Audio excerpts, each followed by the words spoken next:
in these people's eyes. The people that I used to have to screen their calls, I couldn't get to take mine.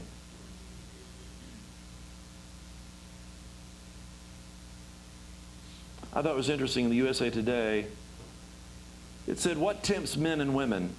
And out of a survey of 3,000 U.S. adults, they identified the differences and the similarities between what men and women say tempts them the most. Sex. Men, 50%. That's not nearly way out of that picture, is it? Men are tempted. I mean, they are. That's who they are. They are the dogs that people think that they are. It's true. I mean, I'm not speaking out of school. Renee's up there smiling at me. Renee, you're tempted every once in a while, aren't you? I mean, you see a pretty guy and you go, wow. I mean, boing, the eyes go like this, you know. Ernie's not laughing up there at all. Okay, now. That's because Chris is sitting next to him. Okay. Sex, 50% for men, 22% for women. 22%. See, gals, you got an eye. Food. Men, 29%. Women, here goes. 56%. Get out of the refrigerator.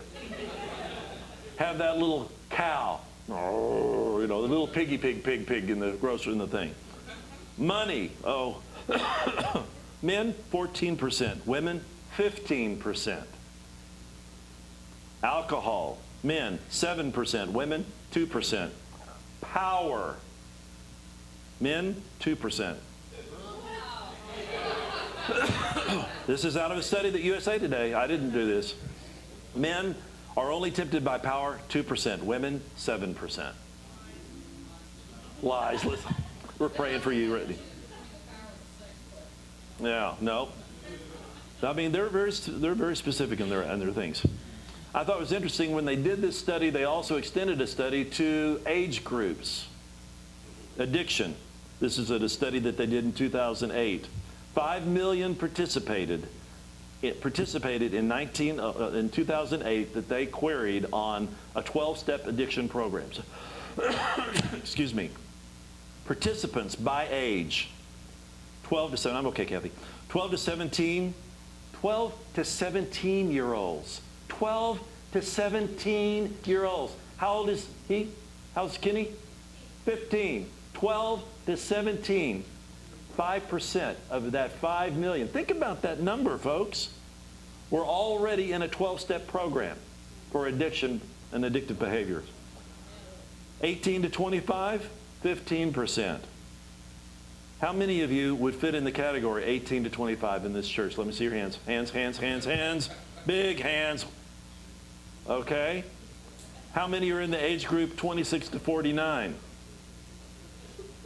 57% of that 5,000 were in the 26 to 49 category. Over 50, 23%. Here are some of the addictive things that we will do in order to be accepted by people. You probably already know them. But these addictive behaviors cost money, they cost personal relationships, and they cost you socially. Alcohol, illicit drugs, sex, gambling, tobacco products, pornography, work, alcoholism, food, TV, spending money, spendaholics, rage, anger, video games, obsessive behaviors of all kinds. And if you don't have one of those, you will have one of these. How those behaviors ink out in our life? Resentment. Don't anybody raise your hand on that one because I'm praying for you all. Resentment, fear, repressed or inappropriate anger. Anybody ever had a fit of anger come out? Whew. Addictive behaviors are behind that. Approval seeking, caretaking, control. Oscar, is it you that's hiding your face, or am I just reading out your list as I'm going through it? fear of abandonment, fear of authority figures, frozen feelings, isolation, low self-esteem, overdeveloped sense of responsibility. You're responsible for everything. Irresponsibility, a polar opposite. Inappropriately expressed sexuality. Think about our community. I've been pastoring since 1981 in this city. And every time I've asked somebody that was addicted to a substance, I said, can you quit? Can you stop doing that? And their answer has always been this: I can stop anytime I want to. I said, so when are you going to want to?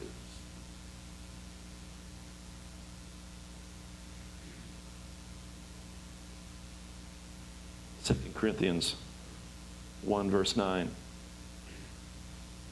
Indeed, our hearts felt the sentence of death, the old Pharaoh, the addiction, the inappropriate behaviors, the anger, the resentment, the fear, that old thing.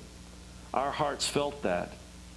But this happened that we might not rely on ourselves, but on God who raises the dead. God. Paul knew this. He knew addictive qualities. He had them. He was willing to own up and admit it. 2 Corinthians 3:5. Not that we are competent in ourselves to claim anything for ourselves, but our competence came from God. Our strength comes from Him. You know what? Ephesians 4:22 through 24. You were taught, with regard to your former way of life, to put off your old self, which is being corrupted by its deceitful desires, addictive issues, to be made new in the attitude of your minds, and to put on a new self, created to be like God in true righteousness and holiness. That's what you were created to be. God created you to be free. He created you to be set free from all of the old trompings and trappings of the old world, the old Egypt. He not only promised you prosperity in the new life with Him, but He also promised you health.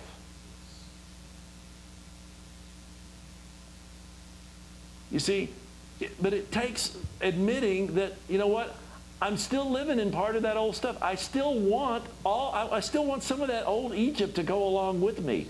I still need it to be comfortable. I still need that old thing when you're telling God, you're not enough. You're not enough for me. I still need this old crap from the old world.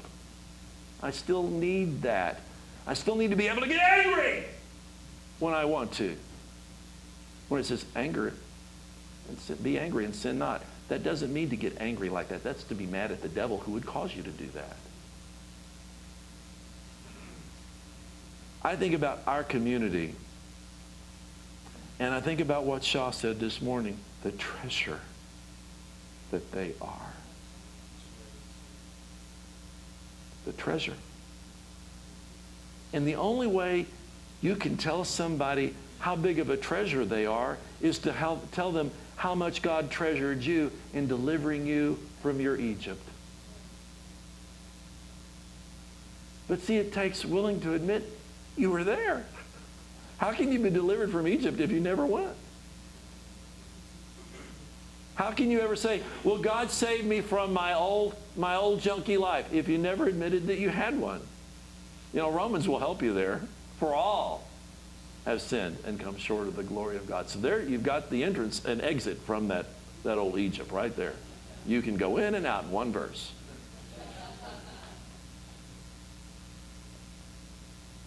But folks, if you don't have any of those addictive behaviors or the behavior that comes as a result of those, I'm sure your personal world is filled with them.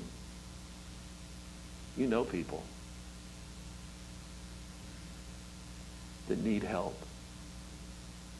You do? if not you yourself. It took me a long time to get well. And I am still working on that. I'm still working on it.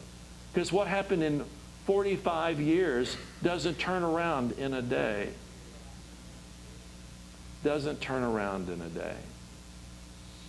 So every once in a while, I start feeling like that old Egypt is wanting its eerie fingers creeping back into my life, and I have to remember instantly of what God has done for me. He brought me out of that. I don't have to go back there. I don't have to feel those feelings anymore. I have been set free. I have had a renewed mind, and I can live without all that.